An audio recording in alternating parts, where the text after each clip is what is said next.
वो नई दुनिया बनाने वाला, सुख का सागर, सुख की दुनिया बनाने वाला जब इस सृष्टि पर आता है तो बच्चे अनुभव करते हैं। क्या अनुभव करते हैं? तुम्हें पाके हमने जहां पा लिया है। जहान में क्या पाना है? सुख पाना है या दुख पाना है? इसे जहान में सुख ही सुख पाना है, दुख कोई नहीं पाना चाहता। तो भगवान आकर के सुख की सृष्टि रच करके जाता है, उसे कहते हैं सुखधाम। सतयुग की सृष्टि है सुखधाम और उसके मुकाबले कलयुग की सृष्टि है दुखधाम। दुखधाम बनाते हैं मनुष्य गुरु, चाहे कोई भी हो, इब्राहिम हो, बुद्ध हो, क्राइस्ट हो, गुरु हो, कोई भी, नानक हो, साहब ने दुख की सृष्टि रची। उनके आने के बाद दुनिया नीचे गिरी है या ऊपर उठी है? हिस्ट्री क्या कहती है? दुनिया नीचे गिरती गई। इसने प्यार, सौहार्द, सहन शक्ति, सामना करने की शक्ति, सहयोग देने की शक्ति, ये सारी शक्तियां मनुष्यों की कम होती गई। देवताओं में ये सारी शक्तियां मौजूद थी। अभी भगवान फिर आया हुआ है, सारी शक्तियां बुद्धि योग की पावर से हमको फिर से दे रहा है।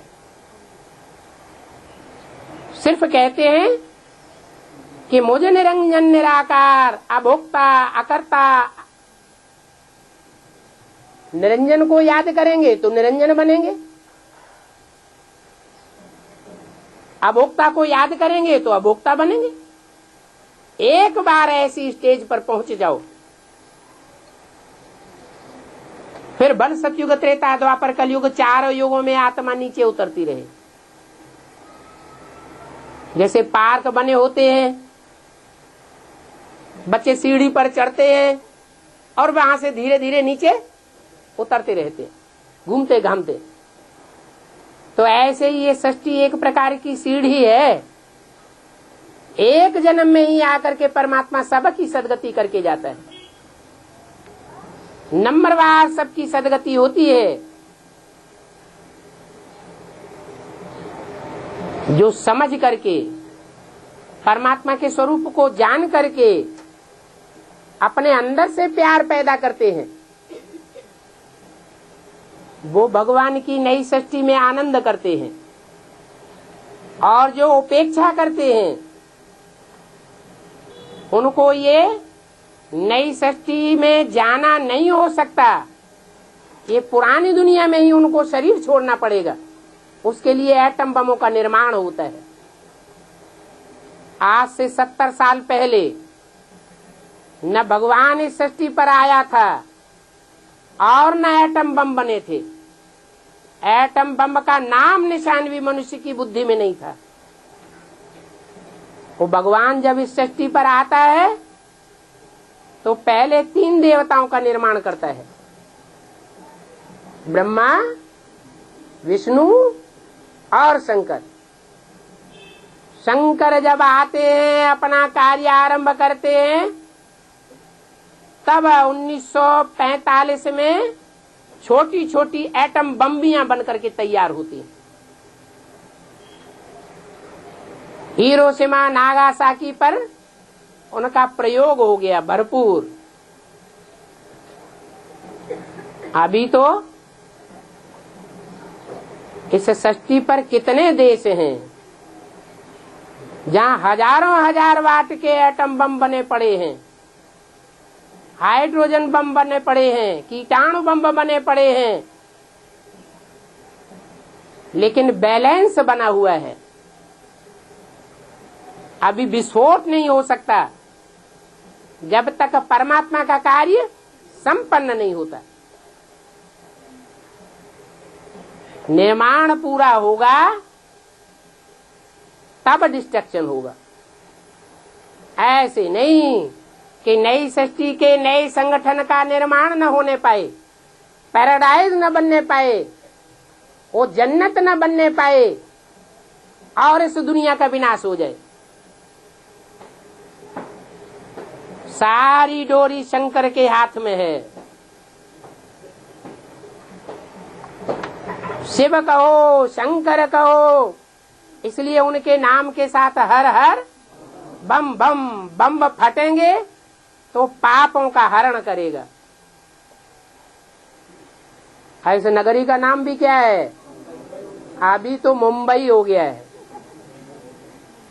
वो भी हिसाब से है, क्योंकि शंकर स्वयं विनाश नहीं करता। शिव शंकर भोलेनाथ की शक्तियां ही असुरों का विनाश करती हैं, आसुरी शक्ति का विनाश करती है। असुर संहारिणी गाया जाता है। असुर संहारिणी देवियां कही जाती हैं, देवता नहीं कहा जाता। इसलिए अभी कुछ वर्षों से बॉम्बे का नाम क्या रख दिया गया? मुंबई, मुंबा देवी के नाम पर।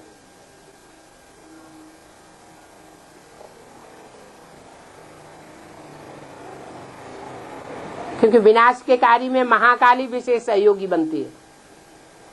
महाकाल की मारा मार खेल खलास कर देती है। सूक्ष्म बात, लेकिन स्थूल रूप में उठाई हुई है। पहले सूक्ष्म कार्य संपन्न होता है या स्थूल?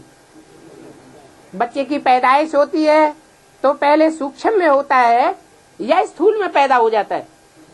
मकान बनता है तो पहले दिमाग में नक्शा आता है सूक्ष्म में, या स्थूल में मकान बन के पहले तैयार होता है? पहले सूक्ष्म में होता है।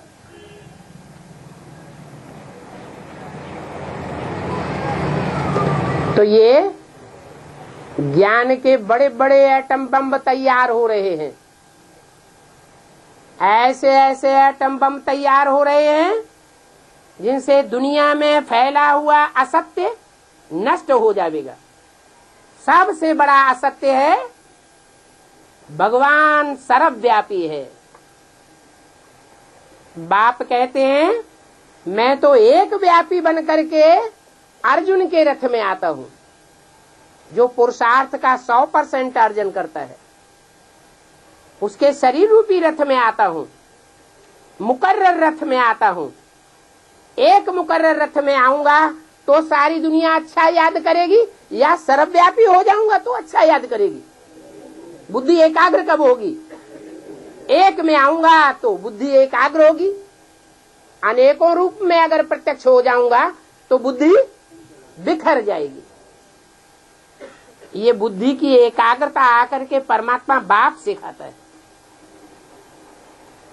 और सबने हमारी बुद्धि को बिखेरा है, और भगवान हमारी बुद्धि को एकाग्र करता है। ये वाइब्रेशन की पावर तैयार होती है। वाइब्रेशन की ये पावर तैयार होने से संगठन बनता है, संगठन की शक्ति आती है। ओम शांति।